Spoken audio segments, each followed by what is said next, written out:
15-16ನೇ ಶತಮಾನದಲ್ಲಿ ವ್ಯಾಸರಾಜರು ವಿಶಿಷ್ಟ ರೀತಿಯ ಆಂಜನೇಯ ರಚನೆಯಾಗೋದಕ್ಕೆ ಕಾರಣರಾದರು. ಏನಿದು ವಿಶಿಷ್ಟ ರೀತಿಯ ಆಂಜನೇಯ?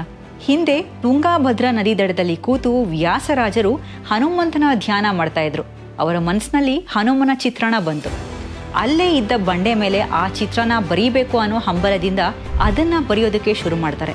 ಸುಂದರವಾದ ಆಂಜನೇಯ ಚಿತ್ರ ಬಿಡಿಸಿದ್ರು. ಆದರೆ ಇದ್ದಕ್ಕಿದ್ದ ಹಾಗೆ ಅದು ಮಾಯ ಆಯಿತು. ಹೀಗೆ ಪ್ರತಿದಿನ ಅವರು ಬಿಡಿಸೋದು, ಅದು ಸಂಪೂರ್ಣ ಆದಮೇಲೆ ಮಾಯವಾಗೋದು. 11 ದಿನಗಳ ಕಾಲ ಇದೇ ಮುಂದುವರಿತಾ ಇತ್ತು. ಇನ್ನು 12ನೇ ದಿನಕ್ಕೆ ಹೇಗಾದರೂ ಮಾಡಿ ಇವತ್ತು ಹನುಮನ ಚಿತ್ರ ಮಾಯ ಆಗದೆ ಇರೋ ಹಾಗೆ ಮಾಡಲೇಬೇಕು ಅನ್ನೋ ನಿರ್ಧಾರಕ್ಕೆ ಬರ್ತಾರೆ.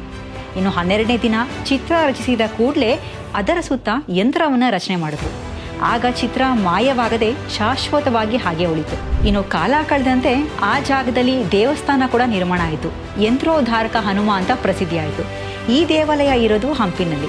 ಈ ಜಾಗದ ಇನ್ನೊಂದು ವಿಶೇಷತೆ ಅಂದರೆ ಶ್ರೀರಾಮ ಹಾಗೇನೆ ಆಂಜನೇಯ ಮೊದಲನೇ ಸಲ ಭೇಟಿಯಾದ ಜಾಗ ಇದು. ಮನಸ್ಸಿನಲ್ಲಿರೋ ಗುರಿ ಎಷ್ಟು ಸಲ ಮಿಸ್ ಆದರೂ ಬಿಡದೆ ಬೆನ್ನತ್ತಿದ್ರೆ ಒಂದಲ್ಲ ಒಂದಿನ ಖಂಡಿತ ಅದನ್ನು ಸೇರ್ತೀವಿ ಅನ್ನೋದಕ್ಕೆ ವ್ಯಾಸರಾಜರ ಪ್ರಯತ್ನನೇ ಸಾಕ್ಷಿ.